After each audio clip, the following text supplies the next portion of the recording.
मैं नीतीश कुमार, मेरे YouTube channel Nitish physics पर आपका मोस्ट वेलकम है। तो आज मैं लेकर आया हूं जो क्लास 10 के लिए मोस्ट इंपॉर्टेंट होने वाला, जो आपको बोर्ड एग्जाम 2024 में पक्का डायरेक्ट क्वेश्चन यहीं से आएगा। तो आप लोग चैनल पर बने रहिएगा, चैनल को लाइक और सब्सक्राइब कर दीजिएगा। आप लोग को संस्कृत का आप लोग को ऑब्जेक्टिव करवाया जा रहा है, जो आपको बोर्ड एग्जाम में पक्का 2024 में यहीं से क्वेश्चन पूछने वाला है। तो आप लोग चैनल पर बने रहिएगा, चैनल को लाइक और सब्सक्राइब कर दीजिएगा। तो चलते हैं हम लोग वीडियो को स्टार्ट करते हैं। तो चलिए बाबू ध्यान दीजिएगा, आप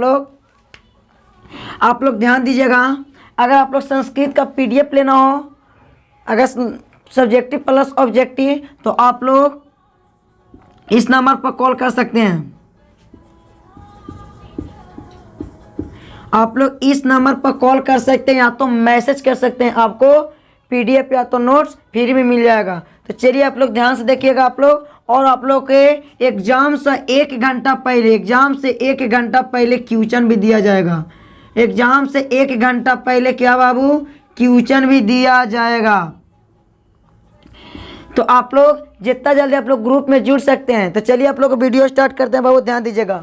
तो आप लोग को स्क्रीन पर क्वेश्चन छप चुका होगा, आप लोग देख सकते हैं। आप इसको जितना जल्दी आप लोग आंसर कमेंट बॉक्स में कमेंट कीजिएगा। तो चलिए आप लोग क्वेश्चन पढ़िए। तो चलिए ध्यान दीजिएगा बाबू। क्या कहता है कहता गुजरात प्रदेश स्थित कहता टंकारा किसका जन्म स्थान है। बहुत अच्छा बाबू, यह आप लोग को स्वामी दयानंद का क्वेश्चन है। आप लोग को हम पढ़ा चुके हैं। गुजरात प्रदेश स्थित टंकारा किसका जन्म स्थल है। तो बताइएगा बाबू, ऑप्शन पढ़िए। स्वामी विवेकानंद, स्वामी विवेकानंद, स्वामी दयानंद, इनमें से कोई नहीं। देखिए सेम लग रहा, बात सेम है, लेकिन आंसर इसमें क्या होगा जी, option number C मारिएगा, Swami Dayanand होगा। ऑप्शन नंबर क्या होगा जी, सी, स्वामी दयानंद होगा। क्या होगा बाबू, दयानंद होगा। ध्यान दीजिएगा आप लोग, दयानंद होगा जी, दयानंद होगा। तो स्वामी दयानंद होगा। ठीक, तो चलिए आप लोग किसी तरह से चैनल पर बने रहिएगा, चैनल को लाइक और सब्सक्राइब करते रहिएगा। चलिए बाबू ध्यान दीजिएगा। और आप लोग आगे क्वेश्चन तो ध्यान दीजिएगा। दूसरा का क्वेश्चन आप लोग देखिएगा। आप लोग को स्क्रीन पर क्वेश्चन छप चुका होगा, तो आप लोग ध्यान से देखिए, क्वेश्चन को पढ़ के समझिएगा। कहता बिना बुलाए कौन आता है। आप लोग बिना बुलाए कौन आता है, यह आपको पढ़ा चुके हैं। नीति श्लोका का बिना बुलाए आ जाना, बिना पूछे बहुत बोलना, जिस पर भरोसा करना चाहिए उस पर भरोसा नहीं करता, वही व्यक्ति मूर्ख और नीच कहलाता। आप लोग को यहाँ आप लोग को पढ़ाए थे, तो आप लोग के एग्जाम्पल भी अच्छा दिए थे, तो आप लोग को क्वेश्चन याद हो गया होगा। तो बिना बुलाए कौन आता बाबू, उसको हम क्या कहेंगे, मूर्ख आदमी बोलेंगे। क्या बोलेंगे बाबू, मूर्ख। ऑप्शन नंबर सी मारिए। तो ऑप्शन नंबर सी मारिए, क्या होगा बाबू, मूर्ख होगा। क्या होगा, मूर्ख होगा बाबू। ध्यान दीजिएगा, क्या होगा, मूर्ख होगा। चलिए आगे आइए। कहता है बाबू ध्यान दीजिएगा, मात्रामा भी सच है, यह किसकी उक्ति है। तो आप लोग ध्यान से देखिएगा, 3 नंबर क्वेश्चन को आंसर आप लोग जल्दी बोलिएगा। मात्राम भी सच कथायाचे, यह किसकी उक्ति है। तो ऑप्शन नंबर आप लोग देखिए, कर्ण की, कथासल की, कथाशक की, इनमें से कोई नहीं। तो क्या बोला था बाबू, आप लोग ऑप्शन कमेंट कीजिएगा, कमेंट कीजिए। तो क्या बोला था, शक्र ने बोला था बाबू, शक्र ने बोला था। ऑप्शन नंबर क्या होगा बाबू, ऑप्शन नंबर सी मारिएगा। क्या होगा, ऑप्शन नंबर सी मारिएगा। चलिए ऑप्शन नंबर सी मारिएगा। आगे आइएगा बाबू, आगे आइए। चौथा नंबर क्वेश्चन आप लोग देखिए। चौथा नंबर आपका स्क्रीन पर छप चुका होगा, तो आप लोग चौथा नंबर क्वेश्चन को देख सकते हैं। क्या कहता है बाबू चौथा नंबर क्वेश्चन, कि विजय भट्टरिका किसकी पत्नी थी। विजय भट्टरिका किनकी पत्नी थी। तो आप लोग कमेंट बॉक्स में कमेंट कीजिएगा, आप लोग कमेंट बॉक्स में कमेंट कीजिएगा। और आप लोग ध्यान से देखिए, आप लोग आंसर बताते हैं बाबू। कथा चंद्रयुक्त, कथा चंद्रगुप्त, चंद्रकिशोर या चंद्रशेखर। तो आप लोग ऑप्शन नंबर ए मारिएगा, चंद्रदित्य मारिएगा। क्या मारिएगा बाबू, ऑप्शन नंबर ए मारिएगा, चंद्रदित्य बाबू। हाँ, चंद्रदित्य होगा। ऑप्शन नंबर ए मारिए, चंद्रदित्य होगा। क्या होगा जी, चंद्रदित्य हो गया। चलिए इसी तरह से आप लोग आगे बढ़ते जाइएगा। आप लोग को मजा आ रहा है ना क्वेश्चन में, या आपको बोर्ड एग्जाम में पक्का आने वाला बाबू। तो ये क्वेश्चन को आप लोग याद कर लीजिएगा। ठीक, चलिए आप लोग आगे आइएगा। कहता है किस देश की देवता बार बार जन्म लेते हैं। मोस्ट इंपॉर्टेंट आपको पक्का पूछेगा बाबू, पक्का आपको पूछेगा 2024 के लिए, एकदम फिक्स कर लीजिए। यहाँ पर इस वर्ष भी क्वेश्चन ये आता है और इस वर्ष भी क्वेश्चन आने का चांसेस 100% है। तो क्या कहता है बाबू, किस देश, कहता है किस देश में देवता बार बार जन्म लेते हैं, बताइएगा जल्दी कमेंट बॉक्स में कमेंट कीजिएगा। किस देश में देवता बार बार जन्म लेते हैं, तो कहाँ लेते हैं बाबू, भारत, बोलेगा भारत, नेपाल, यूनान, भूटान, कहाँ होगा जी। तो आप लोग अपना अपना देश मारिए, इंडिया जिसको कहेंगे हम भारत बोलेंगे, क्या बाबू, भारत में देवता बार बार जन्म लेते हैं। चलिए आगे बढ़िए। तो आ गई, कहता घर में लगे आग को देखकर कौन, कहता पलायन हो गया। बहुत अच्छा क्वेश्चन है जी, बहुत अच्छा क्वेश्चन है। आइए कह रहा है क्या, अगला क्वेश्चन में क्या कहता है कि घर में लगे आग को देखकर कौन पलायन हो गया।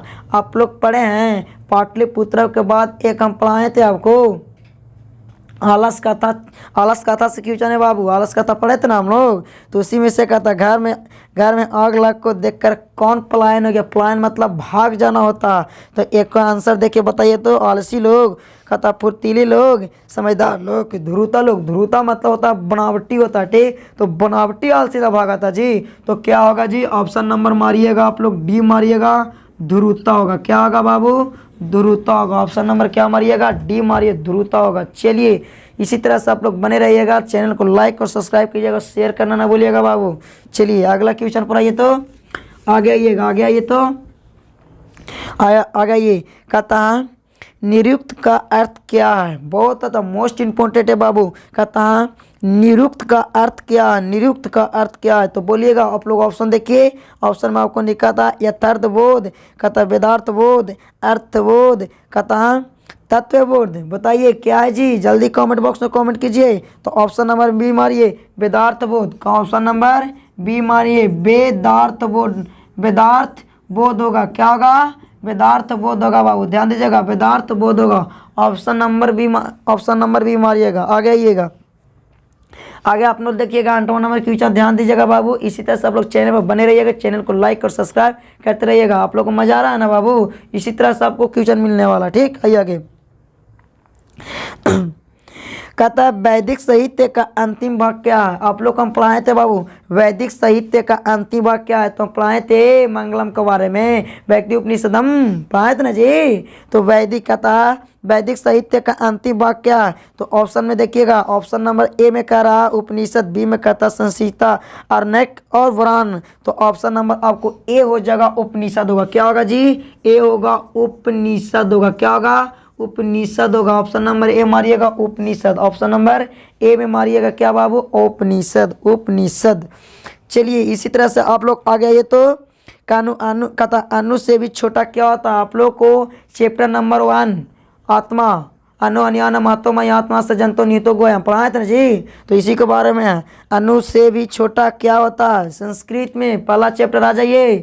तो अणु से भी छोटा क्या होता है, आत्मा इतना छोटा होता है बाबू कि अगर हम एक बाल को तोड़ के उसको अगर हम हजारों मतलब पतला कर दे, हजारों दोगुना अगर पतला कर, उससे भी छोटा आत्मा होता है। तो क्या होगा बाबू, ऑप्शन नंबर ए में मारिएगा, आत्मा। ऑप्शन नंबर ए में मारिए बाबू, आत्मा मारिएगा। क्या मारिएगा बाबू, आत्मा मारिएगा। चलिए ऑप्शन नंबर ए होगा, आत्मा होगा। आगे आइएगा 10वां नंबर क्वेश्चन पर आप लोग ध्यान से देखिएगा। आप लोग का 10वां नंबर क्वेश्चन क्या कहता है बाबू। चलिए आप लोग का स्क्रीन पर छप चुका होगा क्वेश्चन, तो आप लोग देख सकते हैं। कहता काव्य मीमांसा नामक ग्रंथ किसने लिखा था। बहुत अच्छा, काव्य मीमांसा नामक ग्रंथ किसने लिखा था। तो काव्य मीमांसा नामक ग्रंथ जो लिखा था बाबू, आप लोग ऑप्शन पढ़िए, चंद्रशेखर, वीरेश्वर, राजशेखर, हिमांशु शेखर। नहीं, इसको ऑप्शन नंबर मारिए तो सी मारिए, इसको ऑप्शन नंबर सी मारिए, राजशेखर होगा। क्या होगा बाबू, राजशेखर होगा। क्या होगा, राजशेखर होगा, राजशेखर होगा। चलिए बहुत अच्छा बाबू। चलिए आप लोग इसी तरह से आगे बढ़ते जाइएगा। आइए आप लोग आगे आइए, तो आगे आइएगा, ध्यान दीजिएगा। चलिए कहता है 11 नंबर क्वेश्चन आप लोग पढ़िएगा। कहता है पाटलिपुत्र किस नदी के किनारे अवस्थित है। मोस्ट इंपॉर्टेंट बाबू, ई भी आप लोग नहीं बताइए, जल्दी इसको कमेंट कीजिए। तो चलिए हम इसको आंसर नहीं बताने वाले हैं, बताइएगा। कहा पाटलिपुत्र किस नदी के किनारे अवस्थित है। पाटलिपुत्र मतलब पटना के बारे में पूछ रहा है, पटना किस नदी के किनारे अवस्थित है। तो ऑप्शन नंबर मारिएगा बाबू, ऑप्शन इस पर कितना, ऑप्शन नंबर देखे दीजिए, ऑप्शन नंबर बी मारिए तो गंगा होगा। कहाँ होगा जी, गंगा, गंगा ना होगा, बोलिए सबसे, बोलिए गंगा ना होगा जी, यस यस। चलिए आ गया ये। कहता विद्यापति कौन था, मोस्ट इंपॉर्टेंट, विद्यापति कौन था। चलिए याद कीजिए, याद कीजिए संस्कृत का दूसरा चैप्टर जी, विद्यापति कौन था। तो आइए, मिथिला के कवि ना था जी, बहुत अच्छा।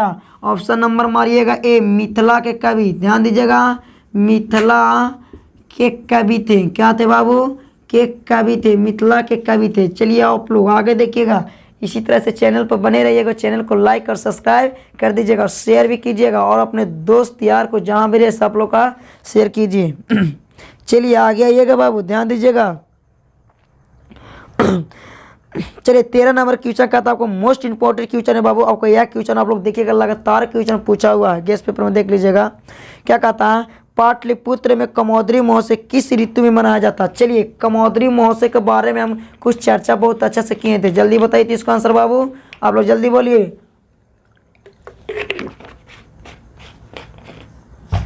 तो बोलिएगा, कहता पाटलिपुत्र में कमोदरी महोत्सव किस ऋतु में मनाया जाता था। तो हम बताए थे कि जो कमोदरी महोत्सव होता है बाबू, ये दशहरा वाला टाइम में मनाया था। ठीक उसी प्रकार पटना में राजा क्या करते थे, सारा फूल को देखते थे, जो देखकर जो फूल पसंद पड़ता था उसी समय कमोदरी महोत्सव होता था, जो लोग को अगन मतलब खुशी पर खुशी रहता था। इसी तरह से आज हम लोग दशहरा के रूप में देखते हैं, पाए थे ना आप लोग के। तो मारिएगा आप लोग, ऑप्शन नंबर मारिए तो शरद ऋतु होगा, मारिए, आपको बी मारिए तो ऑप्शन नंबर बी होगा, ऑप्शन नंबर बी होगा, शरद ऋतु। क्या होगा, शरद ऋतु होगा बाबू, शरद ऋतु होगा। चलिए बहुत अच्छा, शरद ऋतु के बारे में बताए थे ना, जो जब दशहरा का दिन था बाबू, शरद ऋतु का था। ठीक आगे आइएगा, आगे आइएगा बाबू। चलिए 14 नंबर क्वेश्चन देखिएगा। चलिए आप लोग 14 नंबर क्वेश्चन देखिए, तो आप लोग का क्वेश्चन स्क्रीन पर छप चुका होगा, तो आप लोग क्वेश्चन को पढ़ सकते हैं। चलिए चलिए, तो कहता नीतिकारों द्वारा शत्रु किसे माना गया। नीतिकारों द्वारा शत्रु किसे माना गया। तो शत्रु मतलब क्या बताए थे बाबू, दुश्मन। शत्रु मतलब क्या बताए थे बाबू, दुश्मन होता। तो कहता बाबू नीतिकारों, कहता है नीतिकारों शत्रु किससे माना। तो ऑप्शन नंबर ए मारिएगा, आलस्य को। ऑप्शन नंबर ए बाबू, ऑप्शन नंबर ए मारिएगा, आलस्य को। आलस्य को क्या मारिएगा बाबू, आलस के। ऑप्शन नंबर ए मारिएगा, आलस आलस आलस। चलिए चलिए, तो आप लोग इसी तरह सब्जेक्टिव ध्यान दीजिएगा बाबू, ध्यान दीजिएगा। आप लोग चैनल पर बने रहिएगा, जितना जल्दी आप लोग लाइक और शेयर जल्दी कीजिए। तो चलिए 15 नंबर में आइए, तो क्या कहता है, महर्षि याज्ञवल्क्य की पत्नी के क्या नाम थी। बहुत अच्छा, मोस्ट इंपॉर्टेंट है, महर्षि याज्ञवल्क्य की पत्नी क्या थे, मैत्रेयी नाम थे जी। ऑप्शन नंबर मारिए ए, ऑप्शन नंबर ए मारिए, ऑप्शन नंबर ए मारिए बाबू, मैत्रेयी था। क्या था बाबू, मैत्रेयी थी। बहुत अच्छा, मोस्ट इंपॉर्टेंट क्वेश्चन है बाबू, ध्यान दीजिएगा 24 के लिए।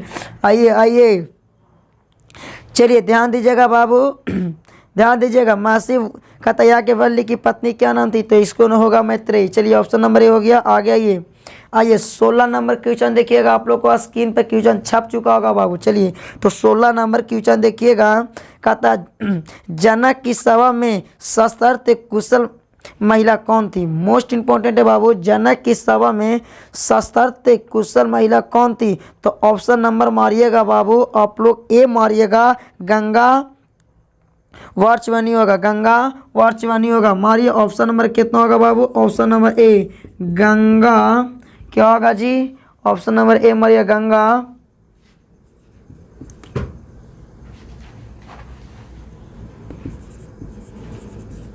चलिए आगे आइएगा, चलिए इसी तरह सब लोग आगे बढ़िए। तो चलिए 17 नंबर क्वेश्चन देखिएगा। 17 नंबर क्या कहता है, बीजांका किस अल्प की कवियत्री थी। पूछ रहा है बाबू, बीजांका किस अल्प की कवियत्री थी। तो ऑप्शन नंबर आप लोग देखिएगा, बीजांका किस अल्प की कवियत्री थी। तो ऑप्शन नंबर पढ़िए तो द्वितीय, प्रथम, चतुर्थ, तृतीय। तो ऑप्शन नंबर बी मारिए तो बाबू प्रथम होगा। ऑप्शन नंबर बी मारिए प्रथम होगा। क्या होगा बाबू, प्रथम होगा। ऑप्शन नंबर बी मारिए, प्रथम होगा, प्रथम।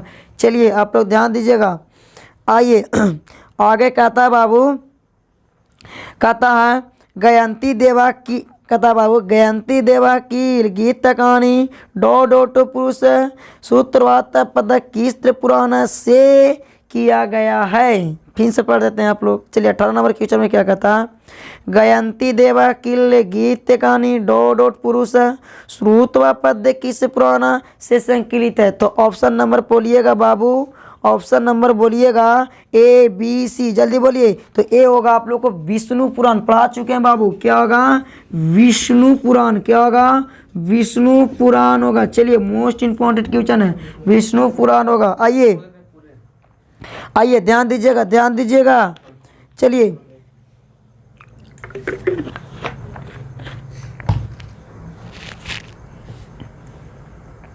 19 नंबर क्वेश्चन आपको देखिएगा, स्क्रीन पर छप चुका होगा। भारत महिमा पाठ का मुख्य संदेश क्या है। तो बताइए भारत, कहता भारत महिमा पाठ का मुख्य संदेश क्या है। तो यहाँ से आपको क्वेश्चन समझ में आ गया होगा। भारत महिमा का, भारत को महिमा कहता, तो भारत को महिमा करने का मतलब जब भारत को महिमा उगता तो देशभक्ति होता। तो ऑप्शन नंबर मार दीजिए ए, इसको देशभक्ति हो जाएगा। क्या होगा बाबू, ऑप्शन नंबर ए मारिएगा, देशभक्ति होगा। क्या होगा बाबू, देशभक्ति हो जाएगा। ऑप्शन नंबर ए मारिए तो देशभक्ति होगा। ऑप्शन नंबर ए मारिएगा, देशभक्ति। चलिए आगे आइएगा, क्या कहता है, संस्कार की कुल कितनी, कहता संस्कार की कुल कितनी संख्या। चलिए आप लोग को संस्कार पढ़ा चुके हैं बाबू, संस्कार की कुल कितनी संख्या। तो आपसे अगर पूछेगा तो संस्कार कितने होते हैं बाबू, तो संस्कार की अगर पूछेगा तो 16 होगा। ऑप्शन नंबर मारिएगा ए मारिएगा, 16 होगा, 16 होगा। क्या होगा बाबू, 16 होगा। ऑप्शन नंबर ए मारिएगा, 16 होगा। ठीक, ध्यान से देखिएगा बाबू। आप लोग इसी तरह से आप लोग रोज जुटिए, रोज यहाँ पर पढ़िए। या आपको क्वेश्चन बोर्ड एग्जाम में पूछेगा तो पूछेगा। तो ओके, गुड नाइट, फिर मिलते हैं अगला डे।